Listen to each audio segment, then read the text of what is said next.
We remain steadfast in our commitment in delivering local news that matters. Stories that inspire. Enriching the lives of Filipinos in the Philippines and across the globe. This is your GMA Regional TV. Buong puso para sa Pilipino. Narito na ang pinakamalalaking balita ngayong Lunes. 4 na katao patay sa karambola ng 3 sasakyan sa Chaong, Quezon. PHIVOLCS nilinaw na hindi volcanic smog o fog ang namataan sa ilang lugar, kundi ordinaryong fog. Ilang registered SIM users patuloy na nakatatanggap ng text scams. Supply ng tubig sa ilang purok sa Barangay Santa Rita sa Batangas City unti-unti nang naibabalik ayon sa mga residente. At Tag-Ani Festival sa Chaong, Quezon at ang Santa Cruzan sa loob ng kulungan sa Calamba City, tunghayan.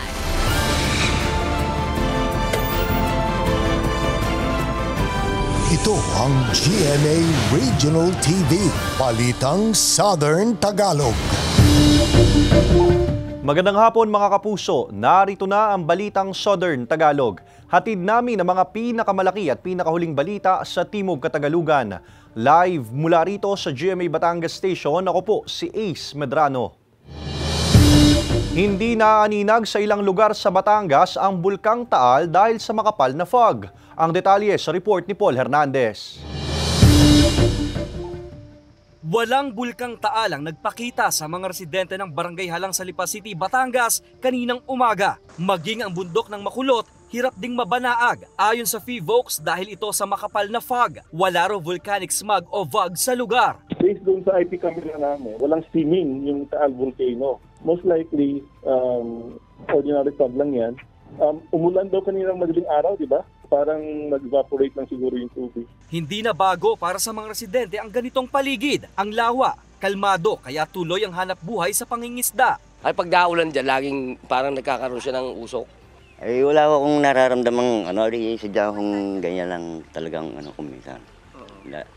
Yan yung tayo kuminsan. Kita namin pagka-uwian nausok na.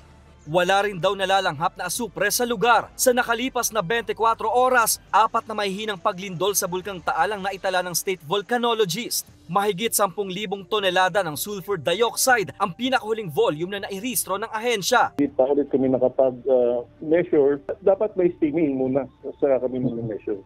Wala naman daw dapat ikapangamba pero hindi daw dapat inaalis ng mga residente ang pagiging alisto. Mag-monitor sa paligid kung nagkakaroon ng hindi pangkaraniwang aktibidad ang Taal. Kasama si Kel Ravaca, Paul Hernandez, Balitang Southern Tagalog. Mga kapuso, good news at bad news ang sasalubong sa unang linggo ng Hunyo sa mga kapuso nating motorista. Epektibo bukas ipatutupad ng mga kumpanya ng langis ang dagdag bawas sa presyo ng mga produktong petrolyo. Sa gasolina, may rollback na 90 centavos kada litro, habang 60 centavos ang dagdag presyo sa kada litro ng diesel at 80 centavos naman sa kerosene. Tipid tips ng DOE, kadalasang ipinatutupad ng mga malalaking kumpanya ng langis ang price adjustment tuwing 12 a.m. hanggang 6 a.m. ng Martes. Kaya naman, sa diesel users, magpakarga na ngayong araw hanggang bago maghating gabi. Pero sa gasoline users, maaaring ipagpabukas na ang pagpapa-full tank. Patuloy na nakatatanggap ng text scams ang ilang registered SIM card users sa Lipa City. Kaya naman, ang grupong Digital Pinoys nais pang paigtingin ang implementasyon ng umiiral na batas. Alamin yan sa report ni Paul Hernandez. Nagugulat na lang daw si Nonoy sa mga text message na mula sa mga hindi kilalang numero. Yan ay kahit parehistrado na rin naman daw ang numero niya. Ikaw ay nanalo sa gayong kape. 780,000. Yun. Ay di. Wow. Pero ako, wala naman tayo nyata yan. Di naman tayo naguhulog ng balat. Agad daw niyang binuburang umano'y text spam o scam message. Pagka hindi namin binura, parang sunod-sunod na pasok eh. Pagka inalis mo na siya, buwan na uli yun. Matagal bago masundan. Ipinasa noong nakaraang taon ng SIM Registration Act sa pag-asang matigil na ang pagpapadala ng mapanlinlang na text message. Pero may mga gumagawa pa rin ito. Napansin na rin nga ito ng digital network advocate na Digital Pinoys. Lumala pa nga raw ito ayon sa grupo. Ngayon, talagang ang dami pong nagsasabi na after nilang magpa-register ng SIM, talaga pong nakakatanggap na sila ng mga text scam, mga spam text.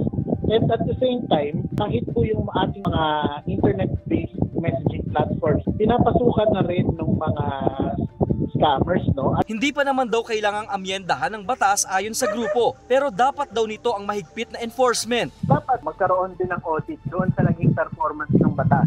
Ano ba yung pwede pang i-improve ng ating mga ahensya doon sa implementasyon, at kung makita na sapat naman yung batas, kung kulang sa teknolohiya na meron sila, kung kulang sila sa manpower na meron sila.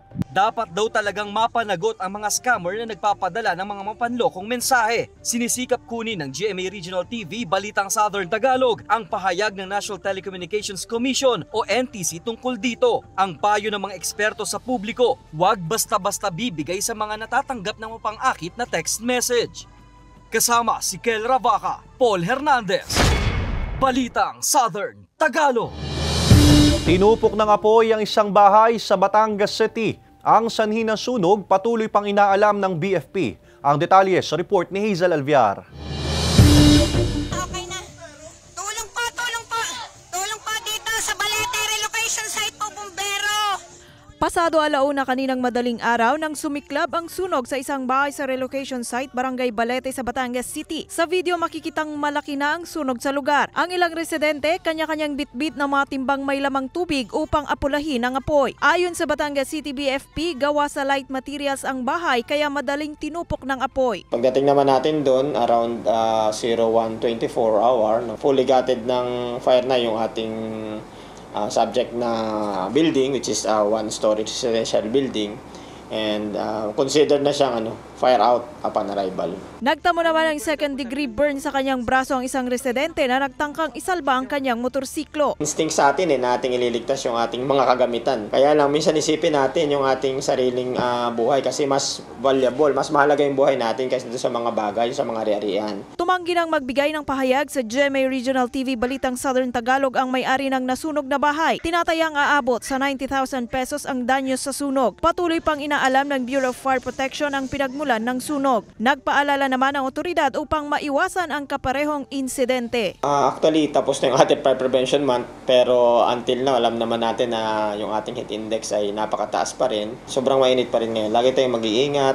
Yung ating mga sinasabi palagi na mga gamit sa bahay, mga appliances. So, ingatan natin yung ating mga connection ng electrical wirings. Lagi nating i-check at para natin ma-ensure na hindi ito pagmumula ng ating sunog. Kasama si Buhay Adanti Jr., Hazel Alviar, Balitang Southern Tagalog. Unti-unti nang naibabalik ang supply ng tubig sa ilang purok sa Barangay Santa Rita sa Batangas City ayon sa mga residente. Para sa detalye, makakasama natin live si Denise Abante. Denise.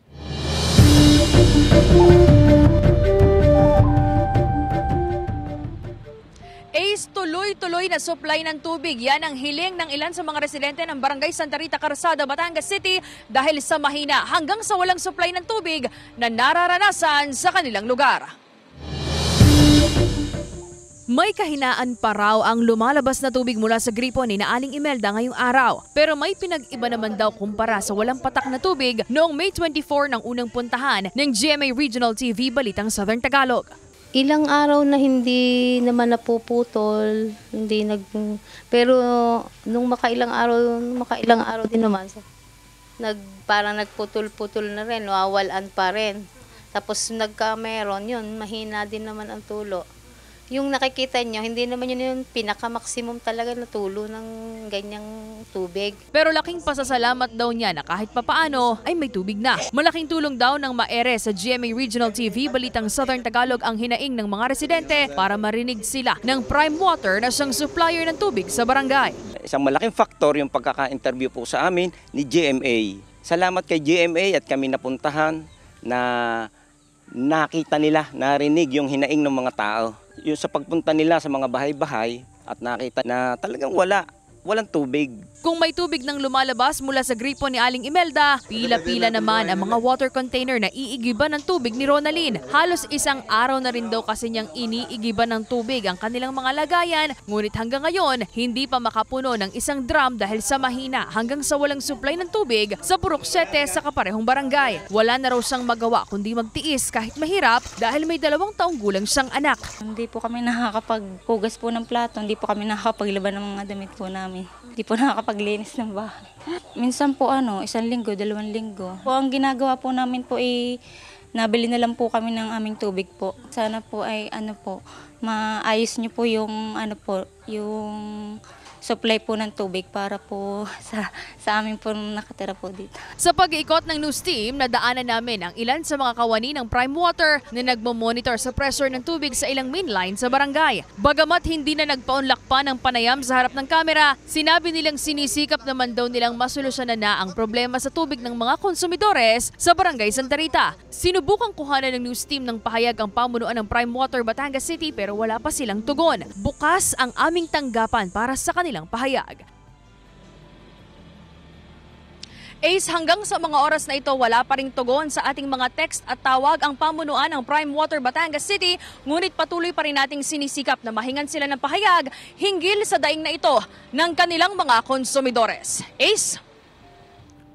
Maraming salamat, Denise Abante. Muling isa sa ilalim sa yellow alert status ng National Grid Corporation of the Philippines o NGCP ang Luzon Grid ngayong araw, June 3. Nasa yellow alert ang Luzon kaninang 1:00 hanggang 4:00 ng hapon at mamayang 6:00 hanggang 10:00 ng gabi. Dahil pa rin ito sa force outage ng ilang power plants sa bansa. Dahilan para numipis ang supply ng kuryente lalo na sa peak hours. Kaya payo pa rin sa mga concessionaire na maging responsable sa paggamit ng kuryente.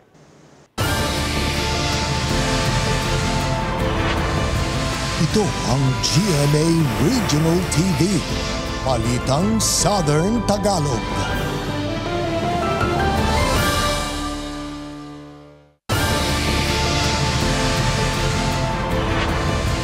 Ito ang GMA Regional TV, Balitang Southern Tagalog.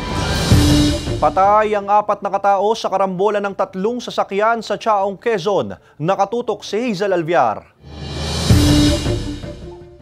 Binabagtas ng isang van na lulan ng 11 katao kabilang ang driver ang kahabaan ng Maharlika Highway na sakop ng Barangay Talisay, Chaong, Quezon 3:30 ng madaling araw kahapon nang bigla itong mag-overtake sa kasunod na SUV dahilan para sila'y maaksidente. Ayon sa pulisya, nasagi ng van ang SUV bago tuluyang bumangga sa kasalubong na pampasaherong bus. Fair naman yung weather condition, wala namang ulan. Ano kasi yung kalsada ngayon, hapong lanes. So, ay ng mga sasakyan at that time kasi madaling araw. Agad dinala sa paggamutan ng mga biktima. 4 na pasahero ng van ang nasawi, kabilang ang 2 menor de edad. Nagtamo rin umano ng kaunting gasgas sa katawan ang driver ng bus habang ligtas naman daw ang mga sakay nito maging ang sakay ng SUV. Nasa kustudiya na ng pulisya ang driver ng van na maharap sa kaukulang kaso. Based sa investigation namin, ang nakita talagang may pagkukulang doon ay yung driver ng van. Yun nga po ang document natin yun at papayanan namin ng appropriate charge na reckless imprudence exception. So, multiple homicide, multiple physical injury at damage to property. Patuloy na nagpapagaling sa ospital ang iba pang mga pasahero. Sinisikap pa ng GMA Regional TV Balitang Southern Tagalog na makuhanan ng pahayag ang pamilya ng mga biktima at driver ng van. Hazel Alviar, Balitang Southern Tagalog. Posibleng pumasok sa Philippine Area of Responsibility ang 1 o 2 bagyo ngayong buwan. Ayon sa Pag-asa, ang Batangas CDRMO nauna nang nagbigay ng babala sa mga mangingisda na huwag pumalaot kapag may sama ng panahon. Alamin yan sa report ni Denise Abante.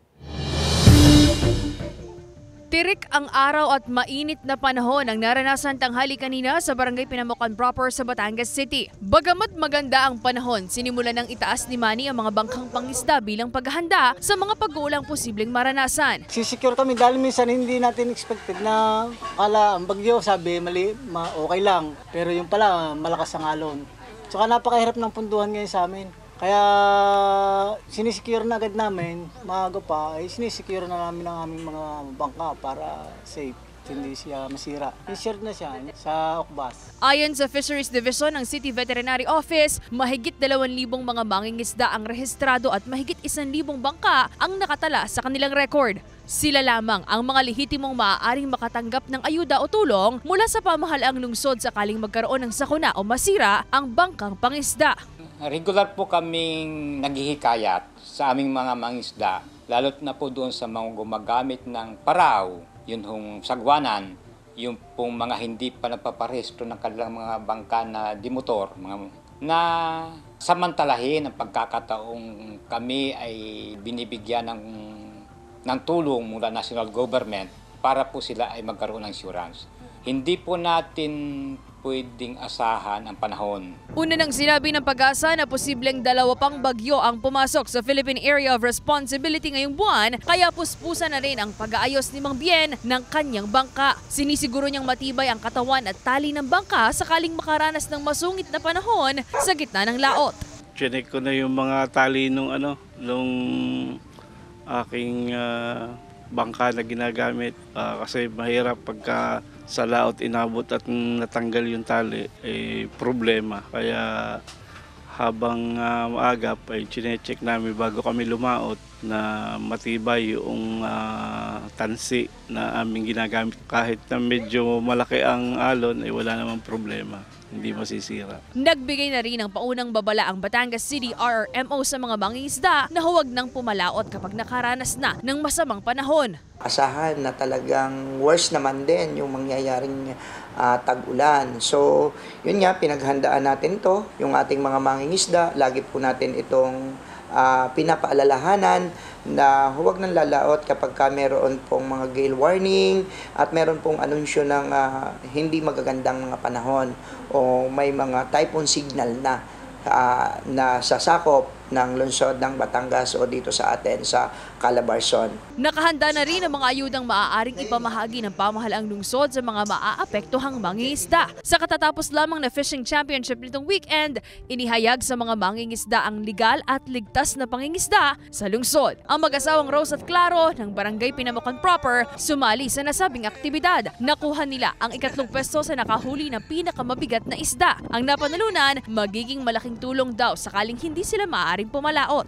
Pagka po meron kayong pagkakataon, nakakasali kami, nananalo, ay di malaking tulong po para sa pamilya. Minsan po nagtitinda ang aking misis sa mga kalakal. Patuloy ang panghihikayat ng Office of the City Veterinary Fisheries Division sa mga mangingisda na magparehistro na ng kanilang bangka upang makatanggap ng kaukulang ayuda sakaling kailanganin. Kasama si J. Armalhares, Denise Abante, Balitang Southern Tagalog. Dumalo sa Korea Beauty Festival si Shining Inheritance star Kailin Alcantara. Samantala, matapang na sinagot ni Sian Lim ang tanong kung na playtime o nang playtime sa isang relationship. Narito ang report ni Hazel Alviar. Bilang honorary ambassador ng Korea Tourism Organization, isa si Shining Inheritance star Kailin Alcantara sa mga VIP na dumalo sa Korea Beauty Festival nitong Sabado. Ito ay month-long event kung saan pinopromote ang K-beauty sa foreign nationals sa loob at labas ng kanilang bansa. Isa rin ito sa pinakamalaking beauty and wellness festival sa Korea. Straight to the point ang sagot ni Sian Lim na hindi siya ng playtime sa isang relationship at kung siya naman daw ang na-playtime, hindi raw niya alam. Sinagot niya yan sa isang press conference sa bago niyang movie na Playtime kasama sina Sanya Lopez, Faye Lorenzo at Colleen Garcia na mapapanood sa mga sinihan sa June 12. Malalaman na ni Grace, ang alien character ni Marian Rivera sa My Guardian Alien, ang katotohanan sa pagkamatay ni Catherine. Ibubunyag na kaya niya ito. Ang mga eksenang yan abangan sa My Guardian Alien pagkatapos ng Black Rider. Hazel Alviar, Balitang Southern Tagalog.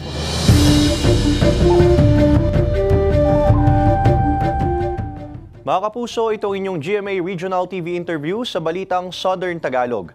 Bagamat nagsimula ng tag-ulan, ramdam pa rin ang pabagubagong panahon. Malinsangan at bigla ang susundan ng pagbuhos ng ulan. Sa mainit na panahon, pagbaha at malakas sa buhos ng ulan, dala na ito ang iba't ibang banta sa ating kalusugan. Kaugnay niyan, Makakapanayam natin si Dr. Ian Kalingasan, ang Medical Division Chief ng Batangas City Health Office para pag-usapan kung ano-ano ang mga sakit na ito. Magandang hapon po, Doc Ian. Magandang hapon po sa inyo at sa lahat ng mga tagapakinig at tagapanood. Doc, ano-ano po ba itong wild diseases o itong waterborne illnesses? Influenza-like illness, leptospirosis at dengue. Unahin po natin ang waterborne illnesses. Itong wild diseases po na tinatawag natin, ito yung mga usual na mga sakit during the tag-ulan. So yung waterborne illnesses, ito po yung mga sakit na posibleng makuha natin from sa mga tubig na iniinom or sa mga kain na nakokontaminate during sa mga rainy season. Usually yung cholera, o kaya typhoid fever, yun yung mga ilang sample po ng mga waterborne diseases. Usually po, ang isang mga common na symptoms ito yung pagtatae, pagsusuka, pagkakaroon ng lagnat, and usually yung parang natibukol tayo lagi at masakit tension. Dok, ano naman po ang influenza-like o itong malatrangkaso? Respiratory diseases naman po ito. So, common po yung magkakaroon kaya na ubo, sipon, lagnat. So, usong-uso naman yan talaga pagdating ng tag-ulan. So, kapag ganito po, dapat talaga ay nakapagpahinga and nag-isolate kasi kapag ganitong panahon, posible rin po na tumataas din yung COVID cases natin. Meron pa rin po kasi COVID cases tayo. So, yung mga ED or influenza-like illnesses po, ito po yung mga usual na may lagnat, ubo, sore throat, sipon. Yun po yung mga nararamdaman nila. Dok, pag panahon ng tag-ulan, kaakibat na niyan ang pagbaha at kadalasan kaakibat din ang sakit na leptospirosis. Saan po ba ito kadalasang nakukuha? Yes po. Yung pagdating po na leptospirosis, ito po ay mula po ng mga affected or yung mga infected ng leptospira. Kahit madalas po kasi isip nila Tagalog, pero kahit po yung mga ibang hayop na basta infected po, kapag hindi sila tapos napasama sa baha, posible pong ma-infect po yung mga tao na susunod sa bahang yun. So, ang nararamdaman po ito, usually naglalagnat, chills, nagkakaroon ng pamumula sa mata, naiilaw. Dok, ang kaso po ba ng dengue mas tumataas tuwing tag-ulan? Pagdating naman po sa dengue, whole year round kasi po yung case ng dengue. Mas dumataas lang talaga pagdating po ng tag-ulan kasi dumarami po yung mga breeding places po ng mga lamok. So dumadami po yung mga lamok na posibleng magdala po ng dengue. Dok, sa Batangas City, may mga naitala na ba tayong mga ganitong sakit noong nakaraang taon at ngayong taon? Well, nung last year po, ang medyo marami po talaga ang cases natin is yung mga influenza-like illness po. So, halos mga 900 plus po yung influenza-like illness na cases natin last year. And then yung dengue naman, nasa 200 plus, 229 po yung mga noted or reported cases po ng dengue. Yung leptospirosis wala naman po. Yung mga waterborne illnesses po, so may mga ilang typhoid fever po tayo, mga hepatitis, tsaka yung mga bloody diarrhea po, meron din pong ilang case. So far po, naman po, medyo mataas pa rin po yung mga cases ng influenza-like illness po, and then meron pa rin naman po tayong mga dengue. So far, wala pa naman po tayong waterborne diseases at tsaka yung leptospirosis po. Panghuli na po, Dok, ano po ang mga dapat gawin ng publiko para maiwasan ang mga sakit na ito? Well, una sa lahat, syempre po, yung hand hygiene, importante yun. Minimum health protocols pa rin. So, wear your face mask. Kapag may nararamdaman na, huwag na po pumasok. Magpa-check up na po agad. And then, syempre, kailangan malinis po yung paligid. Sisiguraduhin po lahat ng mga posibleng pangitlugan ng mga lamok ay na may matakip. And then, basta pag may mga naramdaman po agad, magpaponsult po agad sa pinakamalapit po na barangay health centers. Kasi marami naman po tayong mga health workers, doctors, and nurses na available po. Maraming salamat po, Dr. Ian Kalingasan, ang Medical Division Chief ng Batangas City Health Office.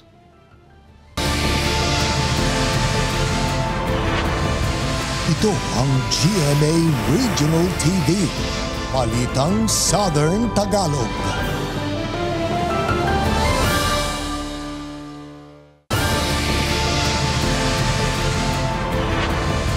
Ito ang GMA Regional TV, Balitang Southern Tagalog. Nananawagan ng mas malalim na investigasyon ang kaanak ng drug suspect na nasawi matapos umanong manlaban sa buy-bust operation sa San Juan, Batangas. Nakatutok si Denise Abante. Alas 7 ng gabi noong Martes nang masawi ang 33 anyos na si Brian Laresma matapos umano nitong manlaban nang aarestuhin ng pulisya sa isinagawa umanong buy-bust operation sa Barangay Lipahan, San Juan, Batangas. Pero ayon sa kaanak ng nasawi, wala raw katotohanan na aarestuhin ito sa isang buy-bust operation. Ayon sa kapatid ni Laresma, katatagpuin lang daw sana niya si Brian para ibigay ang perang ipambibili sana ng rechargeable fan para sa pamangkin. Naghintay raw sa may tulay si Brian at halos magkakasunod na dumating sa lugar ang dalawang kotse at kapatid nito. Sa mga pangyayari, sabay-sabay kaming paghinto. Bigla akong bumukas yung huli ng sasakyang kulay green. Pagbukas po, may lumabas na pulis. Alam ko po mga pips yun eh. Tapos binaril po agad yung kapatid ko. Sinasabing nanlaban at saka yung abutan. Wala po kasi panapanabay po kami dumating doon. Hiling naman ngayon ng pamilya ni Laresma ang hustisya para sa kaanak, gayon din ang mas malalim na investigasyon hinggil sa pangyayari. Sinusubukan pa ng GMA Regional TV Balitang Southern Tagalog na mahingan ng pahayag ang San Juan Police hinggil dito. Samantala, tiniyak naman ng Provincial Internal Affairs Service ng Batangas PPO ang patas na investigasyon sa insidente. Sasampahan daw ng kaukulang reklamo ang miyembro ng San Juan Police na nakabaril kay Laresma kapag napatunayan na may nilabag ito. According sa Rule 6 Section 1 ng NAPOLCOM Memorandum Circular 2016-002, ang IAS po ay may authority na mag-conduct ng motu proprio investigation regarding dun sa mga incidents where death, serious physical injuries, or any violation of human rights occurred in the conduct of police operations relating to bypass operations. Sasampahan po natin ng irregularity in the performance of duty. Dahil nga may namatay, homicide ito, it falls under grave misconduct. Ngayong hapon, nakatakdang bumuo ng Special Investigation Task Group ang Batangas PPO para sa agarang investigasyon sa insidente. Panawagan naman ng Provincial IAS sa pamilya ni Laresma na magtungo sa Batangas PPO upang makuhanan ng pahayag. Denise Abante, Balitang Southern Tagalog. Mga kapuso, bukas araw ng Martes, June 4, makakaranas ng kawalan ng supply ng kuryente ang ilang barangay sa Lemery, Lian at Nasugbu, Batangas. Magsisimula ito alas 8 ng umaga hanggang alas 5 ng hapon. Bunsod ng pagtatayo ng mga poste at midspan at installation ng mga transformer kalinsabay ang row clearing ng mga linya.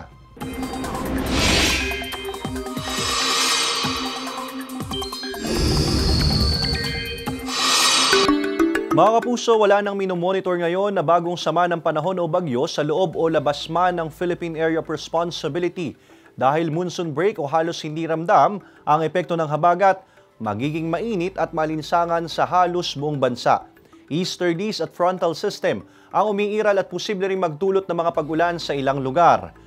Ngayong Hunyo, 1 o 2 bagyo ang posibleng pumasok o mabuo sa Philippine Area of Responsibility ayon sa Pag-asa. Base sa climatological data, karaniwang tumatama ang bagyo sa may Bicol Region o Southern Luzon o di kaya ay sa eastern o northern portion ng Visayas. Posible rin naman itong mag-recurve o lumihis ng direksyon papalayo sa ating bansa. Sa datos ng Metro Weather, may mga kalat-kalat na ulan sa ilang bahagi ng Calabarzon at Mimaropa, kabilang ang Rizal, Cavite, Laguna, Batangas, Mindoro Provinces, Palawan, Quezon at Romblon. May posibilidad din ng ulan sa iba pang bahagi ng bansa dahil sa localized thunderstorms. Mark your calendars, mga kapuso, dahil makikisaya ang Sparkle Stars na sina Kate Valdez, Michael Sager at Kokoy De Santos sa Sinukmani Festival Concert sa Rosario, Batangas sa darating na Biyernes, June 7, alas 6 ng gabi sa Gualberto Avenue. At sa darating na June 9, araw ng Linggo, abangan din si Kapusong Rochelle Pangilinan sa gaganaping court and street dance competition sa kaparehong lugar. Sinsay na sa Rosario, Batangas. See you there, mga kapuso! Ginawang dekorasyon ang mga bagong aning gulay sa mga kariton sa ginanap na Tag-Ani Festival sa Chaong, Quezon. Samantala, idinaos sa loob ng kulungan ang Santa Cruzan sa Calamba City, Laguna. Tunghayan yan sa report ni Paul Hernandez. Mala prinsesang sakay sa karuwahe ang paandar ng mga residente sa barangay Tagbakin, Chaong, Quezon. Pero ang twist, mga kalabaw ang humihila sa mga kariton na tinadtad ng gulay bilang dekorasyon. 6 na kariton ang pumarada sa iba't ibang sityo. Ang mga kalabaw may matching mga kotsero pa. Ang first ever na Tag-Ani Festival sa kanilang lugar, pagpapasalamat ang mga magsasaka sa masaganang ani. Karamihan sa mga taga-roon sa pagtatanim ng gulay ang ikinabubuhay. May sariling version naman ang Santa Cruzan sa loob ng kulungan. 6 na miyembro ng LGBTQ community ang nag-alarena. Suot ang mga naggagandahang mga gown sa BJMP Calamba City Jail Male Dormitory. Pumarada at rumampa kasama ang mga piling konsorte para kumpletos rekados ang Flores de Mayo. Ang aktibidad isinagawa para maramdaman ng mga Persons Deprived of Liberty o PDL na may kalayaan pa rin silang gawin ang mga aktibidad ng mga nasa labas. Pagpapakita rin ng suporta sa LGBTQ community na hindi sila naisasantabi. May special prize ding tinanggap ang mga sumali sa proyekto. Paul Hernandez, Balitang Southern Tagalog. Good vibes ang hatid ng mga cute na fur babies na ito na nagdamit pansagala habang nanonood ng dumaraang Santa Cruzan sa Barangay Buhay na Sapa, San Juan, Batangas. Ayon sa kanilang fur mom, pakikisa nila ito sa taunang Santa Cruzan sa lugar. Proud din ng fur mom na siya ang hair and makeup artist ng ilang mga kasali sa Santa Cruzan. Ilang residente naman na nagpa-picture sa mga fur baby. Aliw na aliw rin ang ilang netizens na nakakita sa kanilang videos sa social media. Samantala, mapapanood nyo po ang episode na ito at iba pa ang pinakahuling lokal na balita sa official website ng GMA Regional TV, www.gmaregionaltv.com. Pwede rin kayo bumisita sa aming official YouTube channel, GMA Regional TV, at i-click ang subscribe button para sa pinakamainit na balita mula sa rehiyon. Dahil sa GMA Regional TV, local news matters.